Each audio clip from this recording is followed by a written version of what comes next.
I'm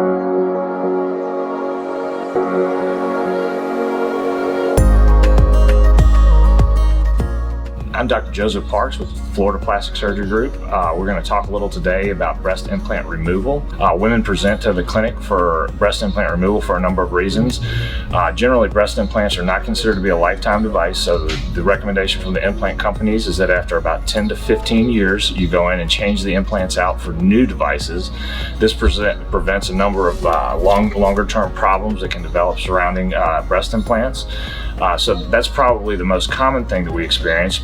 And it's a fairly straightforward procedure where we simply determine if the patient would desire any alterations in the size of their current implants, and then any other adjunctive procedures such as breast lifts that may be necessary as the breast is aged in the presence of the previous implants.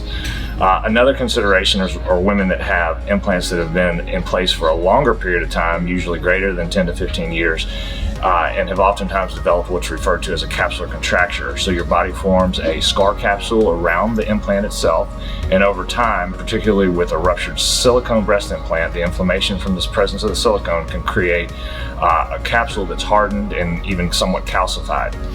In those instances, we go in and we remove the entire implant itself as well as the capsule, ideally all in one piece, which is referred to as an en-bloc capsulectomy.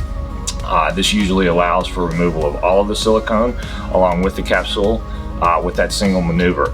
Sometimes if the capsule is still soft but the implant is ruptured within it, a complete en-bloc capsulectomy isn't necessarily possible just because the capsule itself can be very thin and filmy, in which case some of the silicone can be exposed to some of the surrounding breast tissue, but generally we just clean all of that out at the time of the operation and leave the patient with a complete removal of her capsule as well as her implant and as well as all the silicone.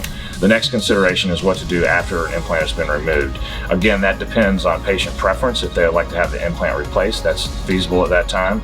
If they would like to simply leave the implant out, as long as their expectations are realistic that the breast will be fairly deflated and much less youthful after this, then that's absolutely an acceptable approach as well.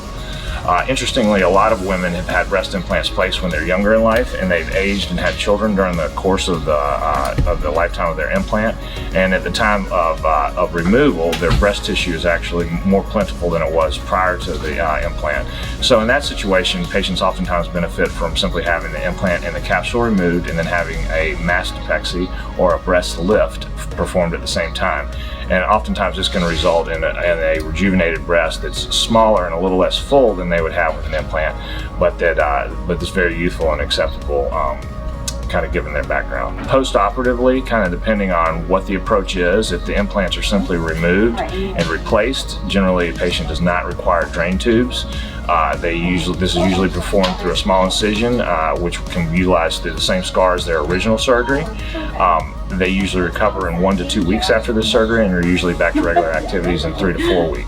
If you simply have your implants removed and a lift performed, or simply just remove the implants with no replacement or lift, we usually do place a drain that's usually in for usually less than 1 week.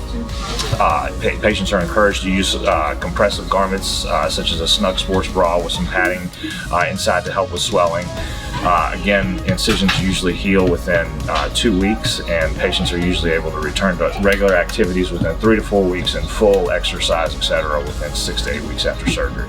Generally, these operations are performed 1 week. We usually see the patients back 5 to 7 days after surgery, and then about 2 weeks after that, and then usually a month or so later. And then we see people back about 6 months later for final photographs. To learn more about Florida Plastic Surgery Group and plastic surgery subjects in general, please follow us on our YouTube channel, and we look forward to seeing you soon.